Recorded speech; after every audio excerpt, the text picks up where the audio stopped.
Olá, como você está? Bom, meu nome é Gabriel e eu gosto de falar sobre coisas que tocam a alma. Sabe aquelas coisas que a gente sente dentro da gente e não sabe dar nome? Pois é dessas mesmas que eu gosto de falar.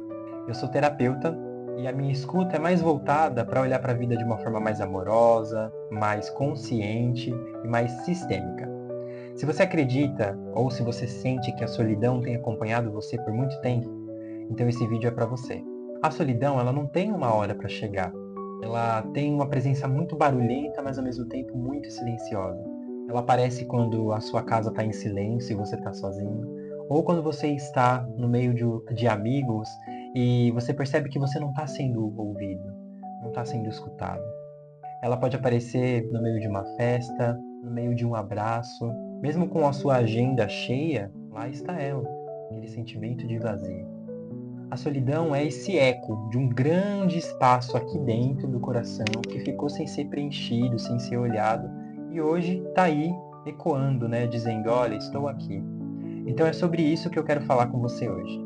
Eu vou ler aqui um poema que eu acho que faz muito sentido quando eu reflito sobre a solidão. A solidão, ela não bate a porta. Ela entra quando o coração se distrai. Senta ao lado, silenciosa, e pergunta sem palavras: você ainda se escuta? Às vezes, ela pesa, às vezes, ela cura.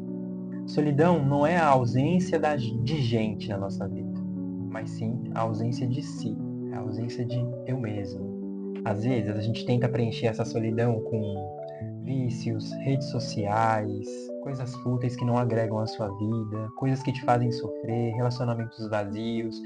Mas quanto mais a gente foge, quanto mais a gente deixa de encarar esse sentimento, mais ele vai se transformando numa dor que vai doendo cada vez mais. E não é como se a gente precisasse evitar essa dor, ela não quer ser evitada. A solidão, ela quer ser escutada, ela quer que alguém ouça ela. E quando a gente para olhar e observa, lá no fundo, a gente percebe que a solidão, na verdade, é um convite. Você parou de se olhar, você parou de cuidar de você, então você sente falta de você. Então eu existo para você, para te lembrar que você precisa voltar a se enxergar novamente. E não significa que você fracassou. Eu sinto solidão, então eu sou carente, eu sou emocionado, que eu não posso sentir, que eu tenho que me sentir preenchido, não sei o quê, que eu tenho que estar feliz pra caramba. E aí a gente fica evitando esse sentimento como se ele fosse um sinal de fracasso. Mas na verdade não é, né? É a alma que está dizendo para você: ei, para um pouquinho. Para de viver uma vida que não é sua e olhe para você. Comece a se reencontrar, comece a assumir a sua própria autenticidade. Entende isso? A gente se afasta da nossa essência. É um convite para a gente se reorganizar por dentro e reorganizar a nossa própria vida. Ela pode surgir depois de um término de um ciclo, alguma perda que você tem na sua vida, ou quando você trabalha demais e quer muito conquistar alguma coisa, e quando você conquista isso, você percebe que não fez sentido, que não era aquilo que você queria. Nada mais do lado de fora faz você conseguir preencher esse sentimento dentro de você. Então, é o momento onde você começa a sentir o novo na sua vida. E o mais incrível, né? Tudo isso em silêncio, olhando para dentro, conhecendo quem você é de verdade. Em qual momento que eu deixei de olhar para mim? Em qual momento do meu desespero, da minha busca por algo que é muito importante para mim, eu deixei de realmente me priorizar, de me tratar como a pessoa mais importante dessa vida? Às vezes, para não perder uma pessoa, a gente faz tudo por ela, dá tudo para ela, fornece tudo, dá tudo além de si. E com isso você esquece de você mesmo, esquece do valor que você tem, porque na verdade, quando a gente se preenche da gente, não vai faltar para o outro. Conhecendo os nossos próprios limites, a gente vai saber que você se basta e que numa relação você se basta e o outro deve se bastar também.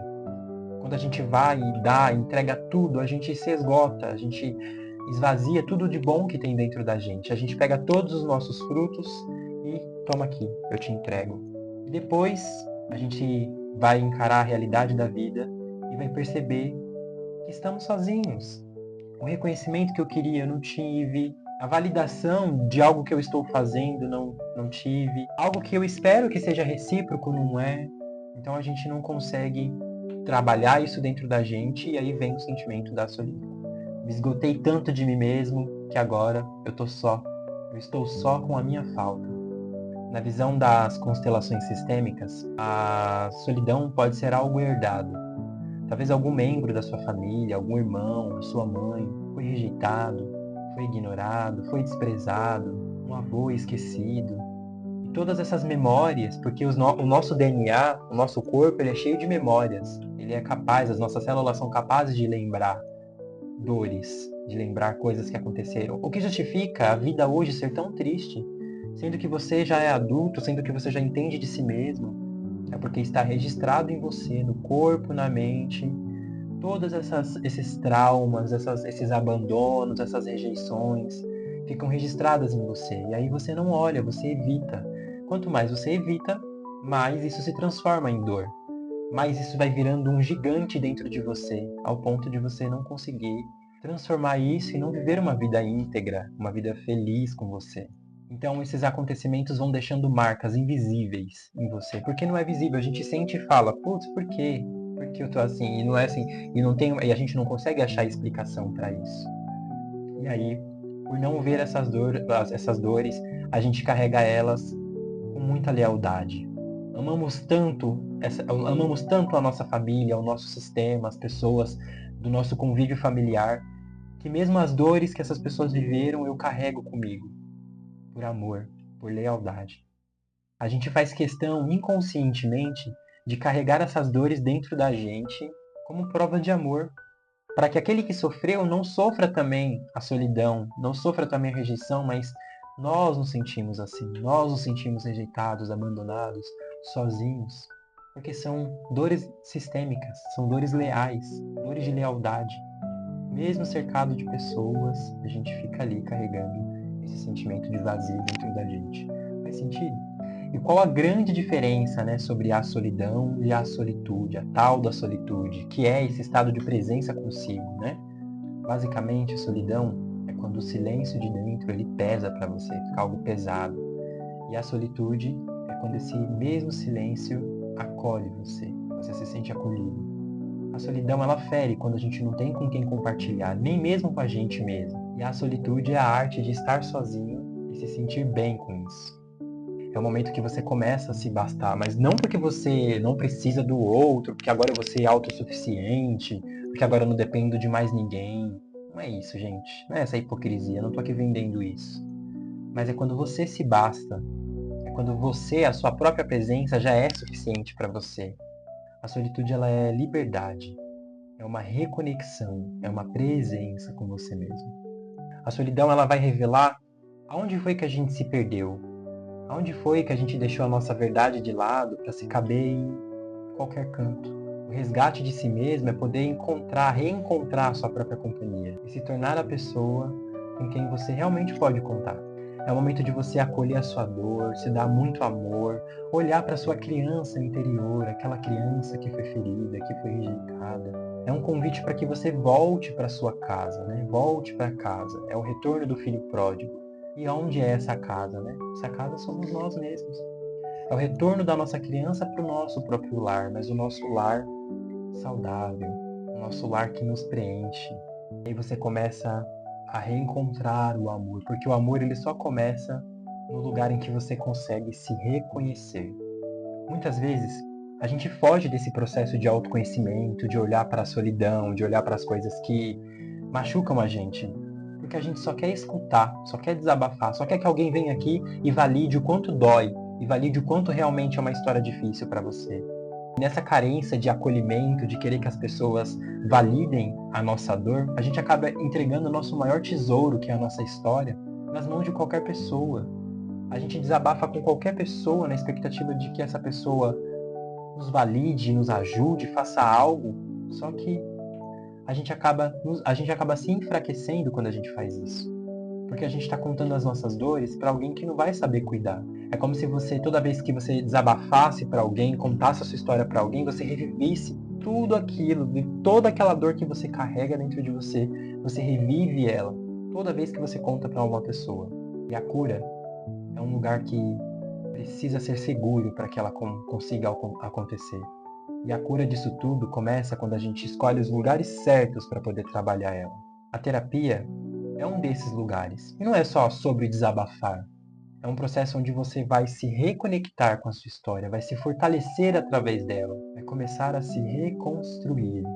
E se você é essa pessoa que sente esse vazio dentro de você, talvez seja o momento de você começar a olhar para ele. Eu sei que dói, eu sei que é difícil, mas talvez a dor que você vive hoje seja a semente para a pessoa grandiosa que você será lá na frente. Durante muito tempo, eu enfrentei esse sentimento e depois que eu descobri o caminho do autoconhecimento, das terapias, eu pude realmente ter um contato comigo mesmo, me reencontrar, porque tudo que a gente quer realizar, tudo que a gente quer fazer, esses sentimentos, a solução para essas coisas estão todas dentro da gente. Não tem outro caminho. E é legal quando a gente consegue encontrar profissionais que são capazes de olhar com amor, olhar sem julgamento, de acolher a nossa história com dignidade, porque muitas vezes a gente pensa também que a nossa história não é tão válida, que a nossa história não é boa o suficiente ou pesada o suficiente para ser olhada, para ser acolhida. A gente não se dá o direito, a gente só fica nessa sede de querer desabafar com qualquer pessoa algo que está machucando e não cura, e não olha, e não trabalha. A gente coloca, quando é pra gente, uma série de obstáculos. A gente coloca uma série de justificativas para postergar. Deixa para depois. Ah, eu consigo lidar com isso em outra hora. Eu consigo fazer isso depois. Ah, deixa pra lá. Não tem nada a ver. Você sente depressão e você sabe disso. Você sente ansiedade, você sabe disso. E toda vez que você compartilha esse sentimento com as pessoas, talvez, né, na sua realidade, você não seja validado, você não seja olhado com amor, com carinho, com paciência. E é esse o lugar que eu desejo que você esteja, porque é somente nesse lugar que é possível que a cura aconteça dentro de você, que é possível que a transformação de todo esse cenário que você vive realmente aconteça para você. Existe na internet uma série de gurus que vendem curas, milagres, soluções mágicas. Só que a natureza da vida é quando você vai atrás dos seus próprios frutos, quando você se reconecta com a sua própria essência, porque você aí entra no caminho divino, no caminho do seu conhecimento, no caminho do reconhecimento da grandiosidade que eu e você somos. Porque não tem nada impossível para nós. Esses sentimentos, como a solidão, são como se fossem obstáculos dos nossos caminhos, mas veja, obstáculos necessários, porque são portas, são saídas, são soluções que a vida apresenta para a gente. São convites que a vida pede, que a vida nos oferece para que a gente se cuide, se olhe, se observe, tenha atenção e se acolha com amor. Não dá mais para você não ter uma vida leve para você. Não dá mais para você deixar de se escolher. Você permitir que as pessoas ao seu redor, com base na opinião delas, façam as escolhas da sua vida. Chega, né? Chega. Mas esse chega, ele só vai ter força quando você dizer para você mesmo. Quando você conseguir olhar para a sua história e reconhecer ela e dizer chega, eu coloco um ponto final. Coloco um ponto final e vou honrar todos aqueles que sofreram, porque eu vou mostrar para eles antes de mim, né? Aqueles que sofreram antes de mim, vou mostrar para eles que é possível uma vida diferente, que eu não preciso mais repetir a história, que não precisa ser como me mostraram que deveria ser, que eu posso encontrar o meu jeito de ser, um jeito que seja leve para mim, um jeito que seja tranquilo para mim, um jeito amoroso, um jeito acolhedor, onde eu não me abandono mais, onde eu não me rejeito e não me permito ser rejeitado mais, onde eu me preencho, onde eu me encho de mim mesmo. Isso só é possível nesse ambiente seguro, onde você conversa, onde você coloca ali na roda, coloca as cartas sobre a mesa e realmente se reconhece, e realmente valida o que está aí dentro, o que aconteceu, porque foi real, foi verdadeiro e pode ser transformado. É o convite que eu faço para você, tá? Esse foi mais um vídeo. Espero que vocês tenham gostado. Se esse vídeo falou com você, leve essa conversa para dentro, respire fundo, deixa isso tocar a sua alma, sem pressa. Talvez a solidão que você enfrente não seja bem um problema, mas mais um chamado para você. Um convite para que você olhe para você e reconheça a sua força em olhar para algo que ficou esquecido por muito tempo. Se você quiser compartilhar comigo algo que tocou o seu coração, eu tô aqui. Se você sentir que essa é a hora de você caminhar com apoio, talvez a terapia seja esse lugar para você, onde você pode ser você mesmo, sem julgamentos. Eu agradeço por você ter permitido eu invadir um pouquinho do seu espaço. Até o próximo vídeo. Tchau, tchau.